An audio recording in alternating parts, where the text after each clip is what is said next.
The Galactic Council Hall was a massive place, built of silver stone that shimmered like a living river when the lights hit it. Every world of the council sent their greatest leaders there. Huge banners hung across the high ceiling, each carrying symbols of proud civilizations. Some banners showed claws, some showed wings, and some showed stars. But among them all, one particular flag always caught everyone's attention, the blue and white banner of Earth. The humans were still new to the galaxy. Many species did not understand them. Some feared them, some admired them, and many simply found them confusing. This confusion reached its highest point whenever the humans arrived with their diplomatic guards. The aliens came prepared for anything. The Kulrath warriors wore thick armor plates that could survive a plasma blast.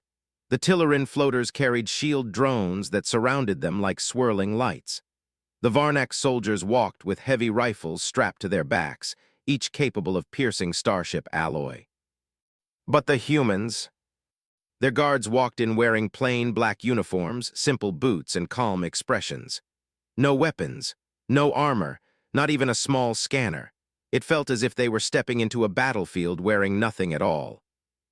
Whenever humans entered the chamber, the air always shifted, discussions paused, eyes followed them, whispers filled the hall like restless wind. Why do they come unarmed? They think they don't need protection. Do they insult us by refusing weapons? Even the council members themselves wondered the same thing. The High Speaker, an ancient being with crystal skin and voice like soft chimes, once asked the human ambassador about it. But the ambassador only smiled and gave a gentle answer. Our guards carry exactly what they need.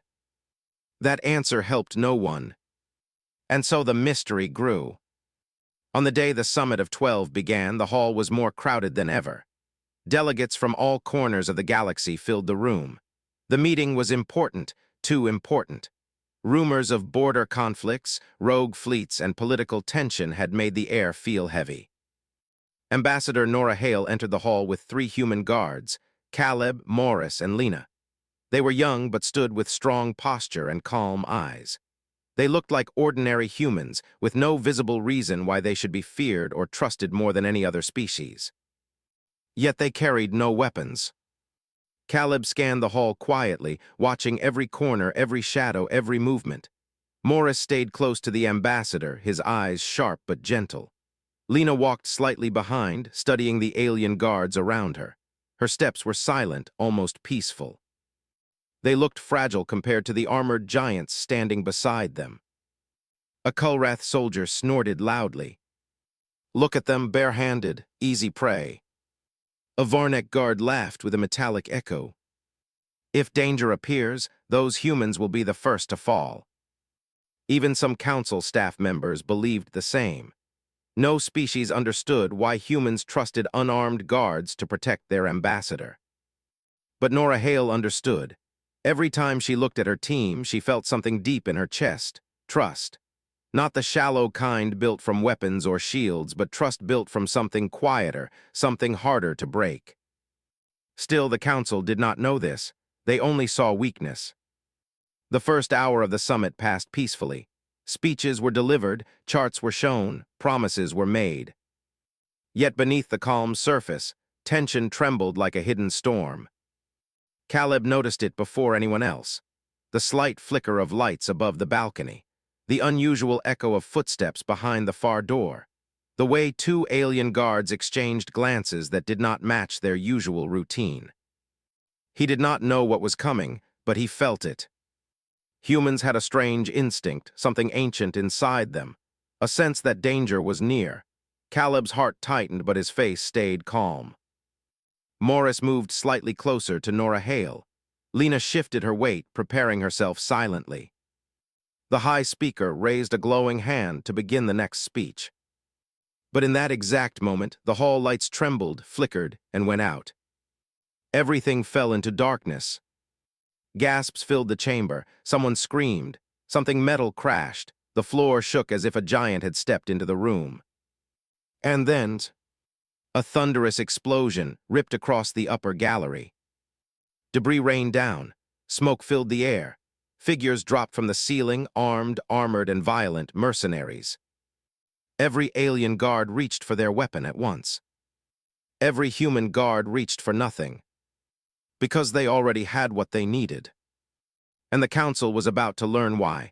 The darkness hit the Galactic Council Hall like a sudden wave. Panic spread instantly. Alien delegates shrieked and ducked under their seats. Sparks from the explosion danced across the walls. Smoke filled the air, burning eyes and making every breath heavy. The giant chamber, which had been filled with careful diplomacy just a moment ago, now roared with chaos. From the shadows above, figures swung down on ropes. They were mercenaries, well-trained, armed with plasma rifles, energy blades, and armor stronger than most starships' hulls. Their mission was clear: eliminate the Council leaders and create terror that would send shockwaves across the galaxy. The Council guards reacted immediately. Lasers streaked through the smoke. Shields activated. The sounds of fire and metal clashing echoed like thunder. Delegates ducked behind tables, huddling in fear. The Kulrath warriors roared, lifting enormous rifles, firing with precision. But even as the room erupted into violence, the humans remained calm. Caleb, Morris, and Lena stepped closer to Ambassador Nora Hale. They formed a small triangle around her, standing perfectly still. Their black uniforms blended with the shadows. Their faces were calm, almost serene, and for a moment the chaos seemed to pause around them. "Stay behind me," Caleb said softly. His voice was steady, unwavering, like a quiet river in a storm. He didn't draw a weapon, he didn't shout orders. He simply assessed, calculated, and waited. The first mercenary leapt toward them, swinging a plasma blade. In the blink of an eye, Caleb moved, not with speed that came from technology or weaponry, but with raw human reflex. He grabbed the attacker midair, twisting his body and throwing the mercenary to the floor. The armored figure hit hard, sliding across the marble floor, stunned but not dead. Lena moved as if she were dancing. Another attacker swung at her with a blaster. Lena ducked and swept his legs, sending him crashing into the railing. She grabbed his rifle as it slid past her, twisting it harmlessly out of his grip, then stepped back calmly. Morris did the same, intercepting 2 attackers at once. He struck their pressure points, neutralizing them without leaving permanent damage. Every move was precise, intentional, and disciplined. The alien counselors were frozen. Their own guards, plasma rifles firing, shields sparking, were struggling to control the situation. Yet these human guards, with no armor and no weapons, moved like a controlled storm. They didn't panic. They didn't overreact. They protected their ambassador first, then moved to shield anyone nearby who was in danger. No one outside their immediate circle was left vulnerable. A Tillerin counselor whispered, astonished. "How? They have nothing, nothing at all, and yet they stopped them." The answer lay in the human way. Not in strength, not in technology, not in numbers, but in restraint, discipline, and courage. The humans did not fight for victory. They fought to protect life, every life, even the attackers. Smoke and dust swirled around the hall. Delegates crouched behind furniture, watching.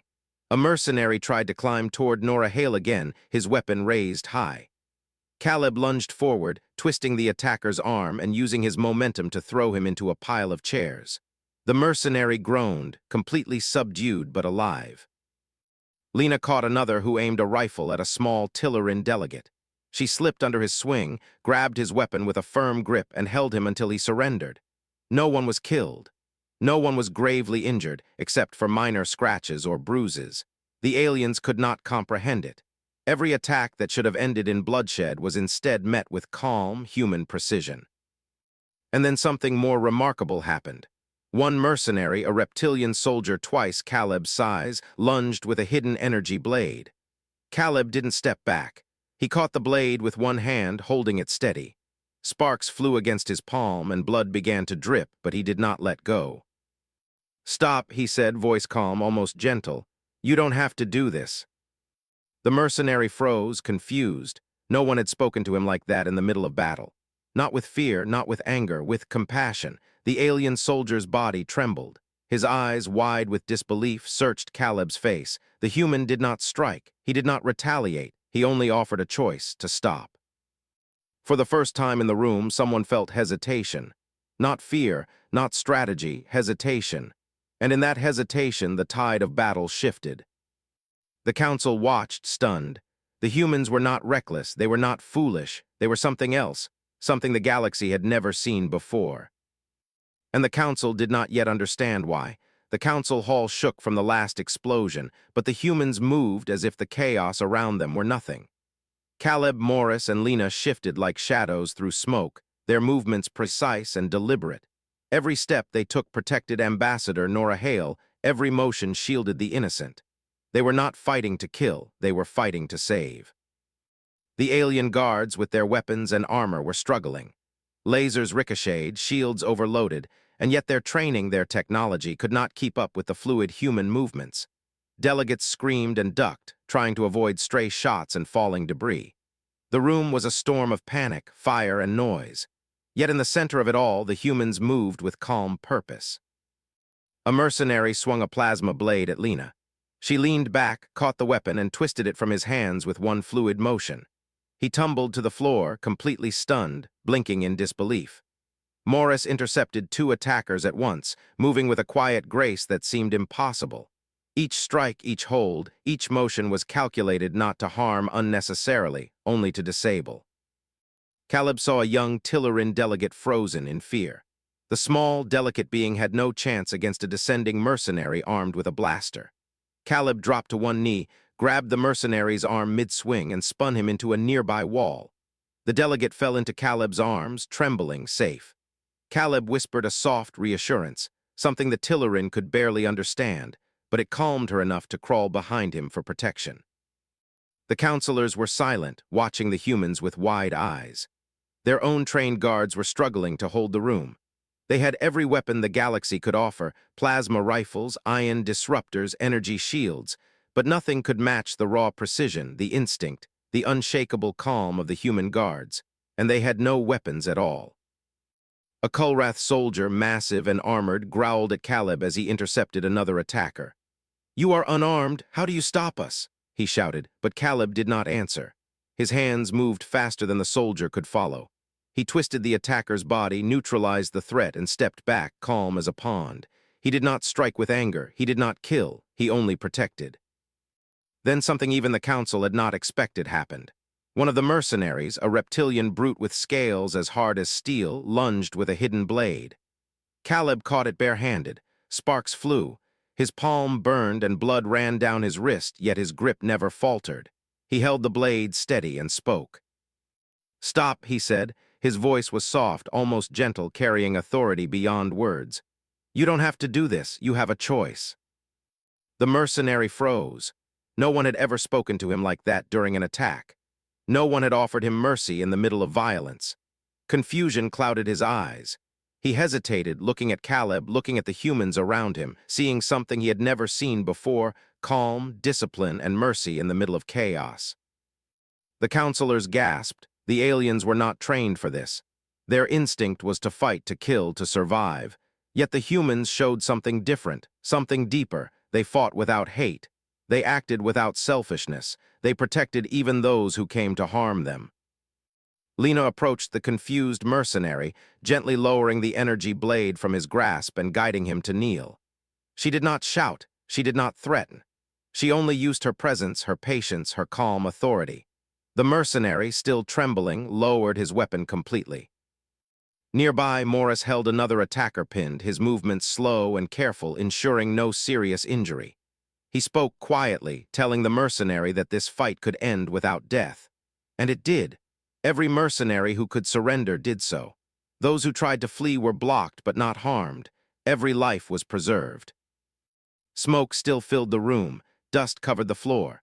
Broken chairs and shattered glass littered the hall. The council guards were exhausted, wounded, shaken to their core. But the humans stood strong, calm, and vigilant. They were not heroes because of their strength. They were heroes because of their restraint, their courage, their unwillingness to give in to fear or anger. Ambassador Nora Hale looked at her team with pride. "They are extraordinary," she whispered to herself. But the council was watching too, finally beginning to understand. Humans were not dangerous because of weapons. They were dangerous because of something much harder to see: self-control, courage, and the refusal to let violence control them. The room, once filled with screams and chaos, began to quiet.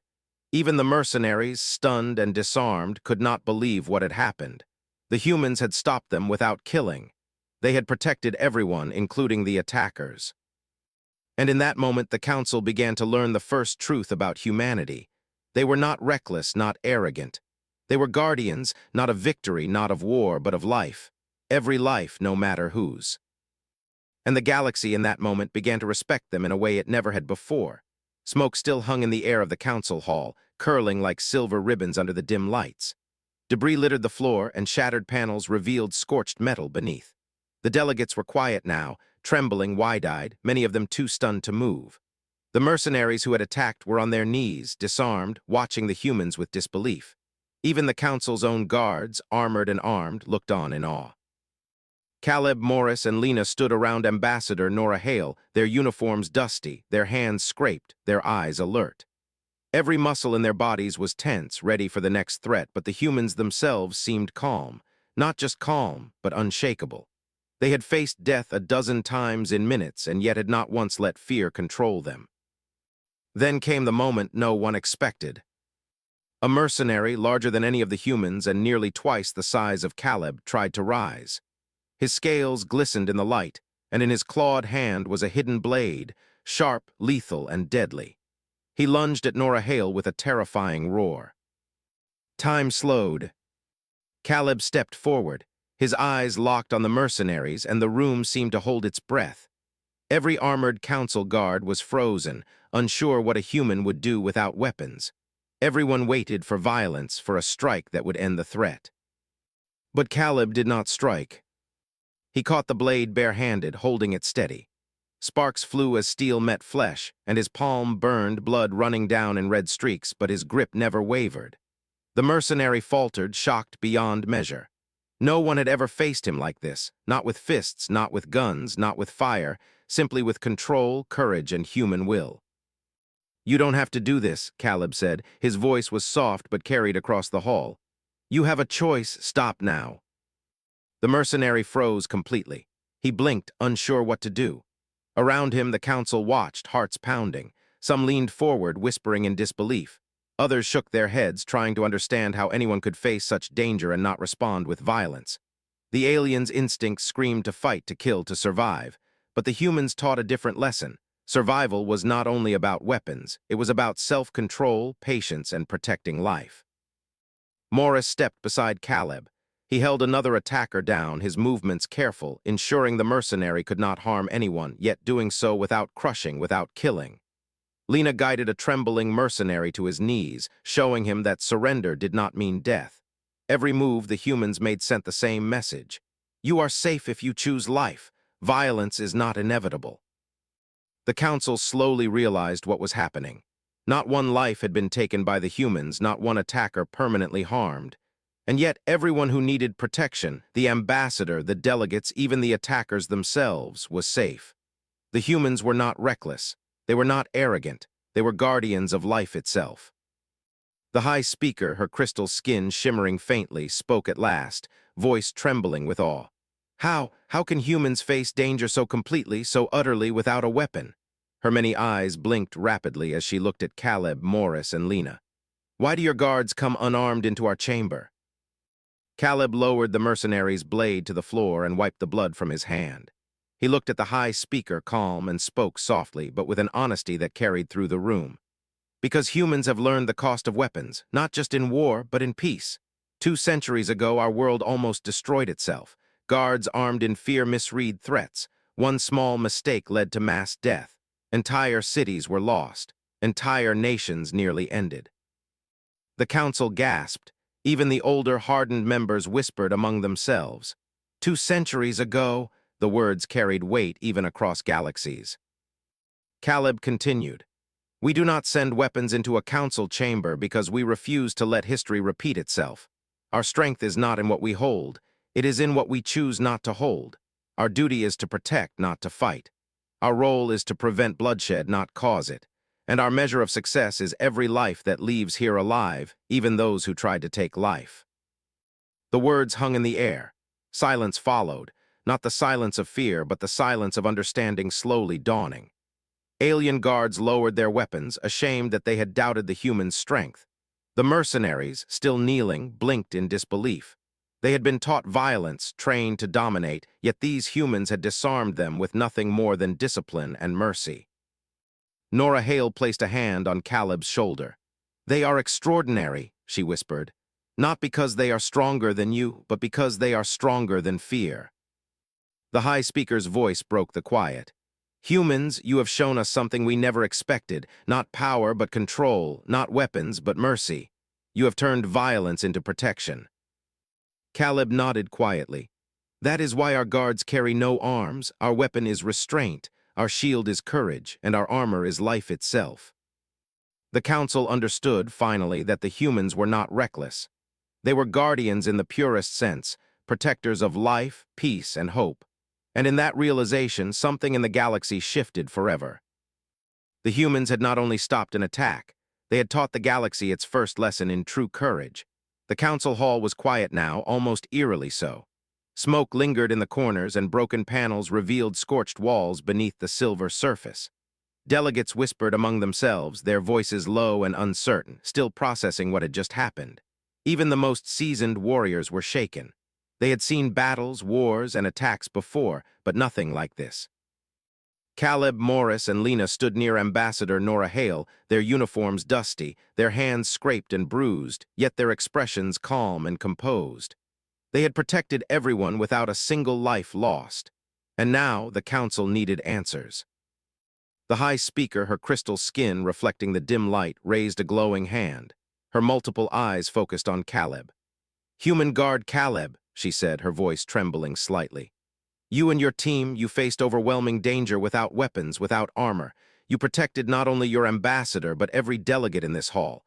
And yet you did not harm your attackers unnecessarily. Tell us, why do humans train their guards this way?" Caleb took a slow breath, his eyes meeting hers evenly. He did not speak with pride or arrogance. He spoke with quiet honesty.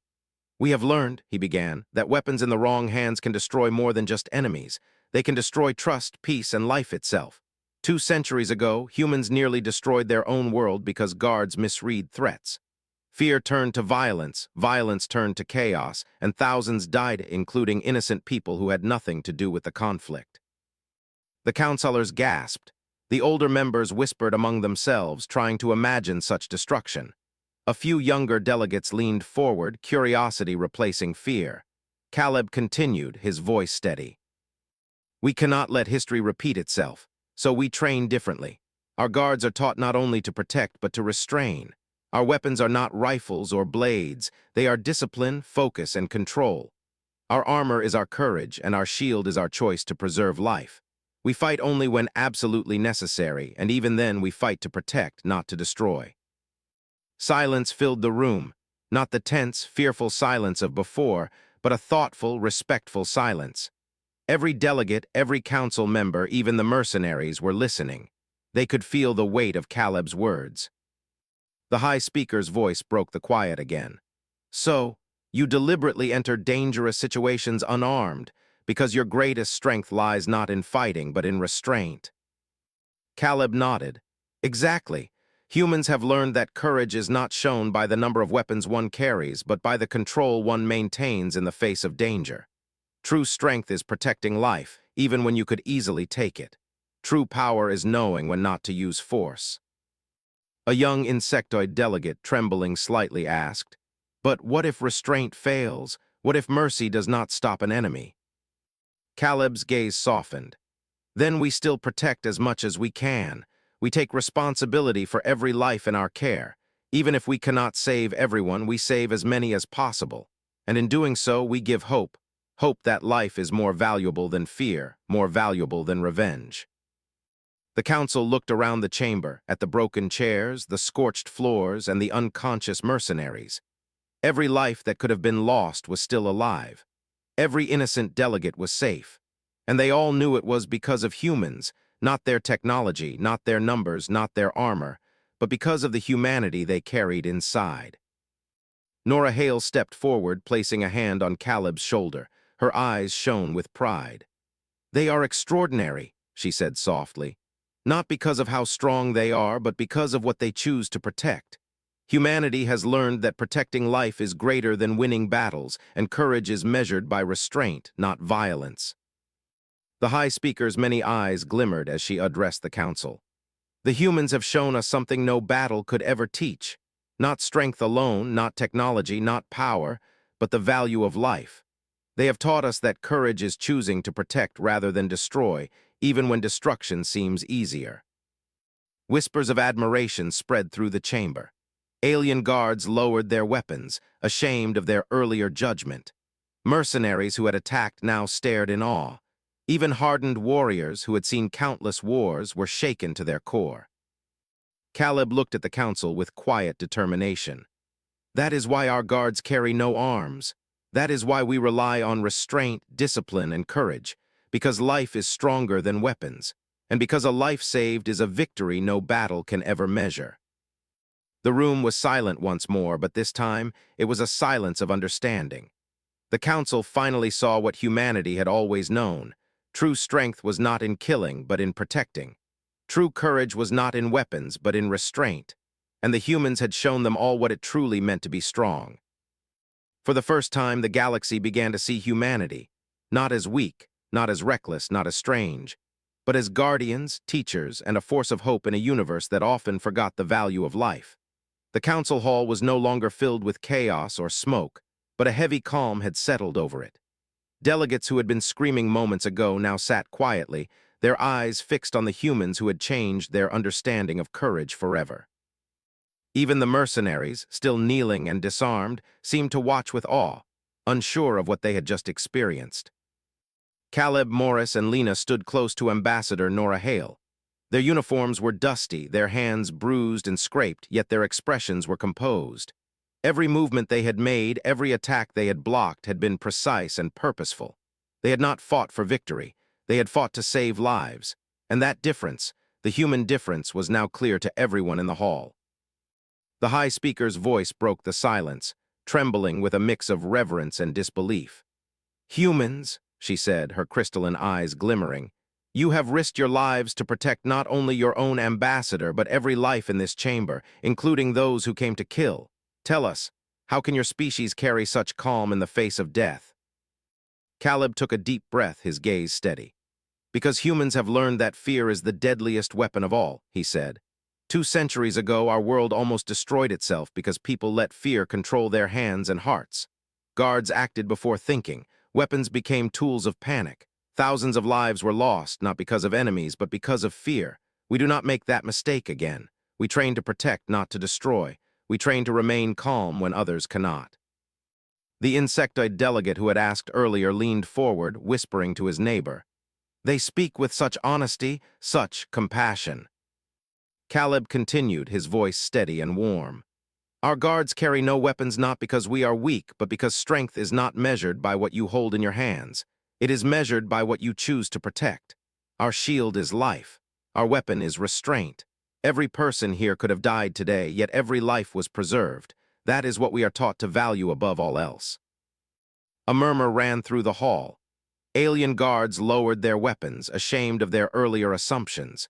Even the mercenaries, whose mission had been to kill, were beginning to understand something new. They had expected a fight filled with death. Instead, they found discipline, courage, and mercy. Nora Hale stepped closer to Caleb and whispered softly, pride evident in her tone. "They will never forget this. Not just what you did, but how you did it. Humanity has shown the galaxy something it has rarely seen, true courage." The High Speaker addressed the council again, this time with a new tone. "The humans have demonstrated that true strength is not the ability to destroy, but the ability to protect. Not the willingness to fight, but the willingness to spare. Their courage lies not in weapons, but in control. Their power lies not in fear, but in mercy." A young Tilleran delegate whispered to her neighbor, tears in her eyes. "I thought courage meant fighting, but they have shown me it means protecting." Caleb looked around the chamber. He saw faces that had doubted his species only moments ago. Faces that had called humans reckless or foolish. Now, every one of them understood something vital. Humans were dangerous not because of what they could destroy, but because of what they refused to destroy. Lena stepped forward and gently guided one of the still-shaking mercenaries to his feet. "You are safe," she said quietly. "You can choose a different path now." The mercenary's wide eyes reflected a mix of relief and disbelief. In that moment, he felt something he had never felt before: hope. Morris stood near the center of the hall, arms relaxed but eyes alert. "We protect everyone," he said simply, almost as if repeating a lesson they had learned countless times. "Even those who come to harm us, because life is more important than anger, because peace is stronger than fear." The council's mood began to shift. What had been astonishment now became respect. What had been disbelief now became admiration. The room was filled not with the sound of lasers or explosions, but with a quiet understanding that humans carried something rare and extraordinary: the courage to face danger without hatred, the discipline to act without fear, and the wisdom to value life above all. The High Speaker finally spoke with authority. "The Council must learn from this example. Humans have not only protected their ambassador, they have protected every life in this chamber. They have shown us that true strength comes from restraint, that courage comes from calm, and that power comes from valuing life. This is a lesson we will carry forever." For the first time, the Galactic Council saw humanity not as strange, reckless, or weak, but as a species that could teach the galaxy what it truly meant to be strong. Caleb, Morris, and Lena stood silently, their eyes calm, their hearts steady. They had done their duty. They had protected life, and in doing so, they had earned not only respect but understanding. In that moment, the galaxy began to see humans in a new light, not just as survivors, not just as warriors, but as true guardians. And that realization would change everything.